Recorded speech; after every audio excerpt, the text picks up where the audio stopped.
All right, y'all, so we're gonna go on ahead and make us another pizza today. As y'all can see, I'm already getting this bad boy nice and lit up. I've only added in a few of the charcoal briquettes for right now, and then I'm gonna add in some of the wood, probably in about 5 or 10 minutes or so. This Uni Karu 16 only takes about, I say, 15 minutes in total to get up to temp. So that's pretty exciting. And the pizzas literally only take, so far, I've been able to make pizzas in less than a minute, maybe a minute at most. All right, y'all, so today I'm going to be doing a pizza with, of course, my homemade marinara sauce. I'm going to be topping it with some mozzarella cheese. This is the fancy buffalo milk mozzarella cheese that y'all know I love. Of course, we're going to be using my homemade dough that I'm letting sit out for about 30 minutes to kind of get to room temperature. And we're going to be topping it with some arugula, prosciutto, and then I just grated some Parmigiano Reggiano. So let's go on ahead and get this assembled. Right, as y'all can see, this is definitely nice and hot. So I'm going to go on ahead and add in my 2 chunks of wood now because that means in about the next 2 to 3 minutes, this oven is going to be ready to go. So let's go on ahead and let's assemble our pizza. Alrighty, y'all, let's get this nice and assembled. So the first thing I'm going to do is go down and just add in a little bit of flour just so that we can make sure that our dough does not stick. Put that down just like so. And of course, like I said, you want to make sure that you're taking your dough out of the refrigerator at least 30 minutes prior to you actually making it, just so that it's easier to work with.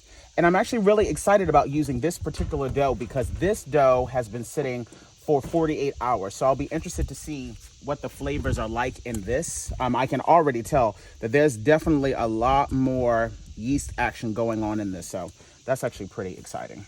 So let me just get this into a nice little ball right quick. And let's make it. You always want to take your fingers, you're going to start on the outside, like so. And then you're going to keep turning it, making sure that you are not pressing down in the middle because you don't want to get rid of all of the air pockets, at least not just yet. Keep turning it, just take your time. This type of stuff really does take practice. I don't know if I told y'all, but I used to work at a pizza spot a few years ago. So this part of the pizza making process is a little bit easier for me, you know, than probably for most people, I would probably say. But, you know, I can understand why for some people it would be a little bit of a process. But again, it's homemade pizza, honey. It's not meant to be perfect. I'm gonna put my hands on one side and just make sure that I'm stretching it out. There's definitely some great gluten in this because as you guys can see, this is really, really stretching out and it's not ripping, which is, of course, fabulous for me. But I'm gonna make it just a little bit wider. And again, if it doesn't turn out to be the perfect circle, y'all, it's totally okay. This is meant to be a homemade pizza. We're not out here trying to open up our own, you know, our own damn pizzeria. You know what I mean? And I'm just gonna stretch it out over the wrist of my hands like so. And now I got myself some pizza crust here. And now I'm gonna go in with a little bit of sauce. I actually like to build my pizza directly on the peel because for me, it just makes it a whole lot easier. And I'm gonna go with a little bit of semolina flour, just right on the top, just like this. So that way, when I do go, you know, launch it inside of the pizza oven itself, it'll just make it all a whole lot easier. Thank you. So I'm just gonna put this on here just like this. And now we're gonna go in with that delicious homemade sauce. And again, you guys, I know I told you, you know, you can thin this sauce out as much as you would like. That is completely up to you. I like texture in mine. So that's the reason why, you know, I like to leave a little bit of chunk in mine. And you can also put as much or as little as you would like. That is completely up to you. I'm trying to finish off this one jar before I bother opening up another one. And honestly, this is perfect. And for this type of pizza, if you wanted to, you know, you could also switch out using a marinara sauce and you could put it, you could use pesto, which is also totally fine. I'm gonna go in with our mozzarella cheese here. Now, I'm not gonna do this any particular way. I'm just gonna break it up, put it all over. You can slice it if you would like, but I'm just gonna put it, you know, just casually all over. And if you want to, you can actually put some of the prosciutto already on the pizza. I'm actually going to put mine on after the pizza is done, but that's completely up to you on what, you know, whatever your preference is. But I am going to top this off with just a little bit of olive oil before I do plop this inside of the oven.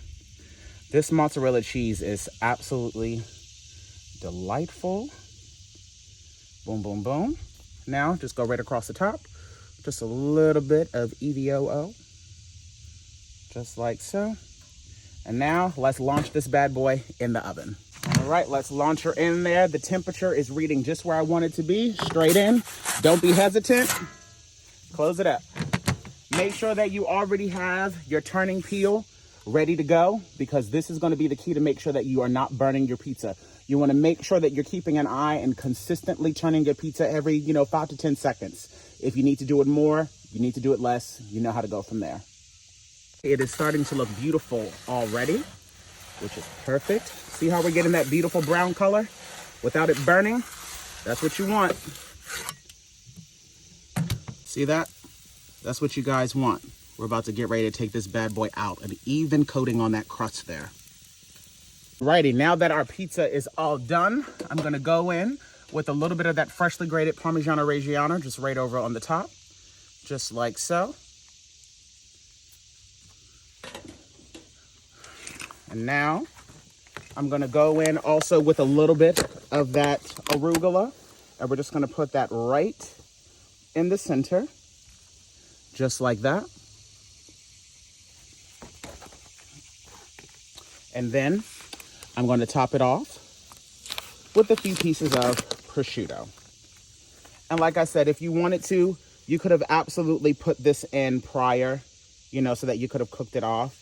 But I actually enjoy it being on there just like so. And I'm just going to go around the whole pizza and just line the whole pizza with this prosciutto, which I think is absolutely stunning. So you guys, this is another quick, easy pizza that you can make. Impress your friends better than, just the standard, classic cheese pizza, which we all, know and love. But, sometimes you want to just spruce things up a bit. And I don't think there's anything wrong with that. I'm going to give you guys a close-up shot. And then we're going to wrap this mother up. Just like that, we have another beautiful creation.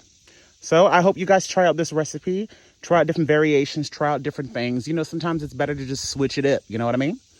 I'll talk to y'all baby soon. Bye.